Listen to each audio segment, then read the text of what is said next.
I'd go to school like sweating fucking bullets because that's the side effect of Advil. It's like fucky.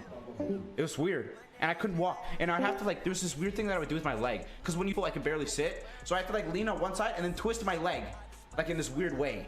And it was really weird. I had to twist my leg and then I had to like shift it and like move my leg just to cope with sitting down all day at school. Painful, dude. Did it hurt during the procedure? Nah. Well, I was asleep. I was asleep, so you can't really hear it. When I woke up, I started crying. But not because I was sad or anything or scared. The side effect of the shit that they give you, the anesthesia, is to put you to sleep. So, well, a side effect of it is when you wake up, people cry. And they give you ice cream. So I'm laying there with like this shit on my face. Like I think it was a mask or something. I wake up and they're like, yo, what's good? And they're like, you want an ice cream? And they give me an ice cream. She puts it in my mouth. Like I'm laying back and the bitch like, she gives me a fucking ice cream. That was lit. It was pretty good ice cream. But yeah, that's my fucking ass story. I had ass cancer for a little while. But now I just have this little scar there. And I can walk again. Dab on it. Hey. That shit sucked. Being able not to walk and shit sucked. They would put in every morning at like 7 a.m. 6 a.m. they would some old ass lady who's like literally in my nightmares. She's like this old ass lady who like didn't give a fuck about her job, so she would just do it as fast as she can. She would come in while I'm just like this kid sleeping. She would wake me up in like the fucking early morning and take my blood.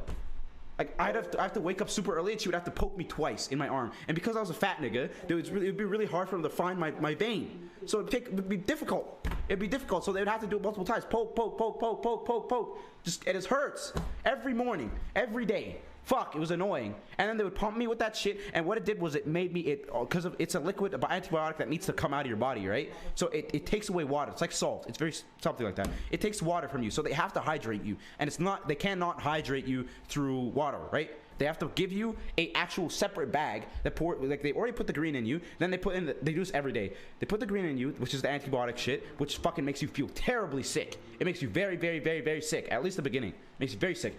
Then they give you this liquid, which is water. It's like a salt water mixture, and they pump that into your veins, into your heart, straight into your heart, through the PICC line. And that shit made you piss a lot. They gave me like a, oh no.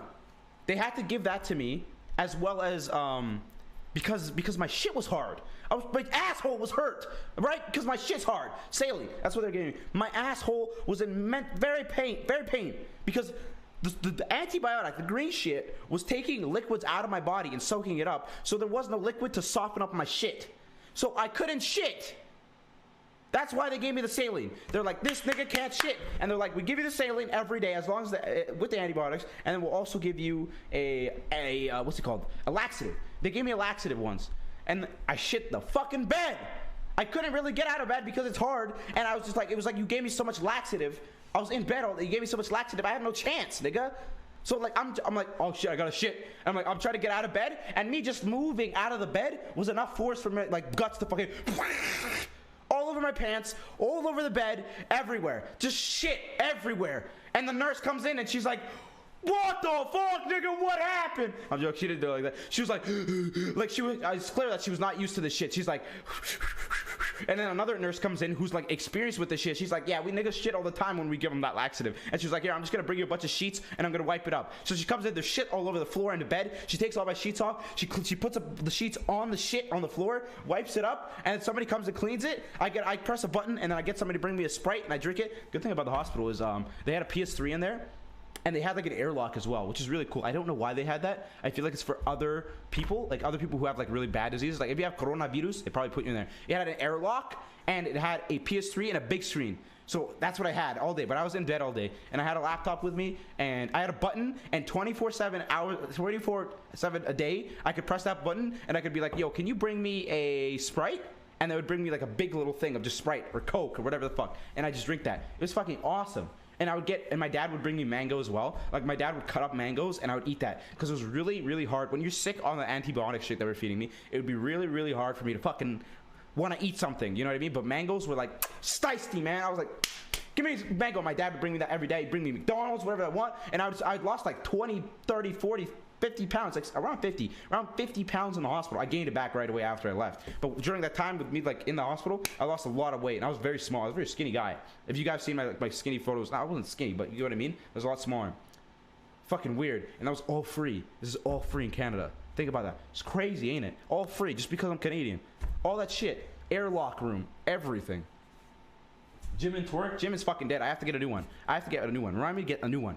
But yeah, that was that. I shit all over the bed. Oh, the pick line. So the pick line, which is the line that goes through your arm into your chest, putting that in is terrible. They put you on a bed, and the bed goes, it goes upwards. It could reach the ceiling, right? So they put the bed up until it's around their chest level, and I'm just laying down on the bed. So I'm like this, and then they're standing, right?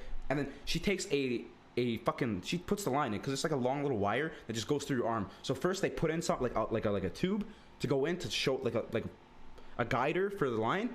And that shit felt like they were putting, I kid you not, it felt like they were putting rebar into my arm. That's what it felt like. It was so painful, and it felt like so much pressure. Imagine if somebody had like a massive like spear, and they were poking it into your arm as hard as they possibly could, so that pressure, and then it felt like rebar was just going into your body. Rebar. If you don't know what rebar is, I'll show you what rebar is. Rebar. Fucking rebar. That like rib shit. It felt like they were taking a bar of rebar and sticking it down my arm into my chest. It was so weird. It was the worst. And guess what? Because I was a fat nigga, she fucked it up on my other arm, and she was like, oh shit, sorry, I have to do it again on your other arm because I messed it up. Nigga, what? So they had to do the rebar thing on my other arm. Fuck. And then after that, when they pulled it out though, when I was leaving the hospital, it was super easy. First, she took off, like, when I was leaving the hospital, she took off my fucking stitches on my ass, so she would like fucking like, she was like tweezers or something. All the stitches off my ass, and it was like completely healed, and I was like, oh shit. It was like fucking Thanos when he heals himself. That's what it was like. And then taking out the pick line, all she did was literally like just like take off the bandage that holds it in, and then she just started pulling a line out of my chest, because it goes down the vein into your chest. She just started pulling it out of my body, and that was it. She pulls it out, and she's like, you're good. She's like, she had to disinfect it, because like if I get a pick line infection, that's an infection in my heart, so she had to keep that clean. But yeah, that was me in the hospital. That was like 2-3 weeks of just, bro. You know these bitches, man. 2-3 weeks around a month, right? These niggas were trying to get me to do schoolwork in the hospital. I was like, fuck yeah. I'm out of the school. I get to go to the hospital for 3 weeks. Fuck yeah, because I don't want to go to school. So I was like, hell yeah, it was a good thing. It was also a shitty thing, but it was also a good thing. Like, fuck school. And there's some like this. There's like some lady who's part of the hospital. Her job is just to get kids to do homework. So she was like, yo, can you tell your dad to get you homework? And she would come every day and be like, yo, can you bring homework? It's like, I don't have fucking homework. Leave my hospital room. I'm trying to play PS3. Stop. Leave me the fuck alone.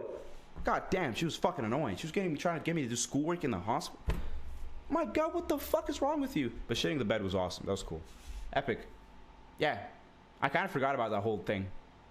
Don't really think about it much, but yeah, that did happen. That was cool. Epic. That's why you never mess around with your health. If you have a problem, you can't walk, definitely go to the hospital. Don't fuck around with it. If you're Canadian. If you're American, well, brother, hope you got insurance. What the fuck? How long was that story, dude? Well, there you go. Now you guys are the only people. I probably told like you guys are like the only people. Whoever's watching right now and listen to that, you guys are the people who know that story.